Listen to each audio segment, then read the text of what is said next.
चुप करो नंदिता, ये क्या अनाप शनाप बके जा रही हो तुम।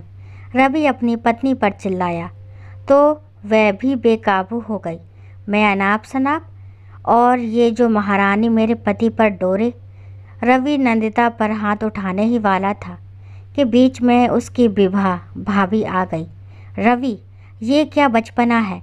नंदिता तो नासमझ है, पर तुम तो।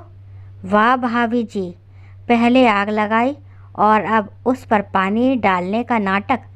पैर पटकती हुई नंदिता अपने कमरे में चली गई।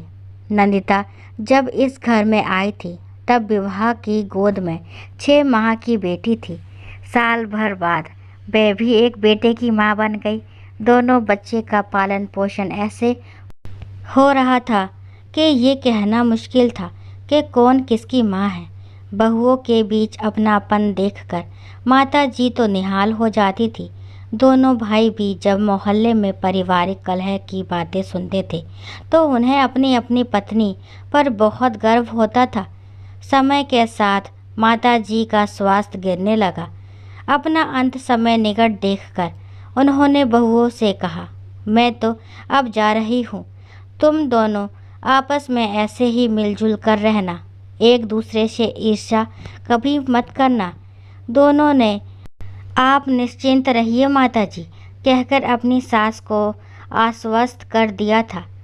एक दिन विभा की बेटी अपना रिपोर्ट कार्ड दिखाते हुए बोली, माँ, मैं क्लास में अव्वल आई हूँ। विभा ने ये खुशखबरी नंदिता को सुनाई तो वह मन ही मन जलने लगी, क्योंकि उसका बेटा 2 विषयों में फेल हो गया था। उसी दिन से नंदिता को अपनी जेठानी और उसकी बेटी से डहा होने लगी थी। वह बात बात पर विवाह की गलतियां निकालने लगी। कभी उसके बनाए खाने में नमक ज़्यादा डाल देती तो कभी मिर्च मिला देती। यहाँ तक कि विवाह की बेटी की कॉपियाँ भी इधर उधर कर देती ताकि वह पढ़ ना सके। विभा सब जानकर भी चुप रहती। भाइयों से भी नंदिता का व्यवहार छिपाना था। रवि ने पत्नी को समझाने का प्रयास भी किया, लेकिन फिर अचानक एक हादसे में रवि के भाई की मृत्यु हो गई और वह पितृविहीन अपनी भतीजी का विशेष ख्याल रखने लगा। ये देखकर तो नंदिता और भी जल भुन जाती थी। विभा की बेटी को तेज बुखार था। रवि शाम को आया तो अपने कमरे में ना जाकर भतीजी को देखने विभा के कमरे में चला गया और इसी बात पर नंदिता ने बखेड़ा खड़ा कर दिया। विभा के चरित्र पर लांछन लगाया जो रवि से बर्दाश्त नहीं हुआ और कमरे में आकर रवि ने देखा कि नंदिता अपने मायके जाने की तैयारी कर रही है। वह शांतिपूर्वक बोला, जाना चाहती हो तो मैं रोकूंगा नहीं, लेकिन नंदिता, जिसने हम पर एहसान किया हो उसके लिए कांटों पर लौटना तो ठीक नहीं है। एहसान?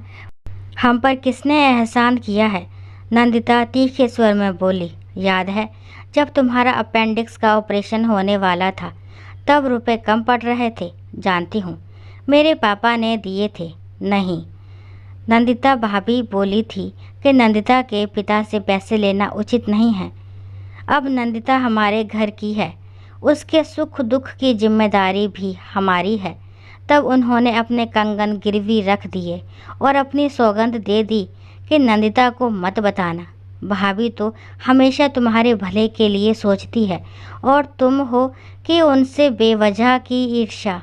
दीदी, दौड़ती हुई नंदिता विभा के कमरे में गई और उनके पैरों पर गिरकर रोने लगी। दीदी, मुझे माफ़ कर दो, ना जाने मैं क्यों आपसे डहा करने लगी थी।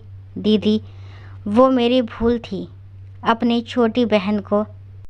नंदिता के पश्चाताप के आंसुओं में विभा के प्रति सभी द्वेष, नफरत और क्रोध बहने लगे थे।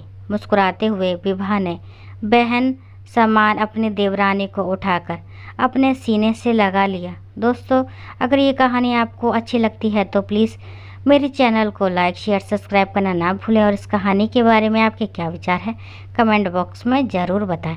कहानी को लास्ट तक सुनने के लिए थैंक यू।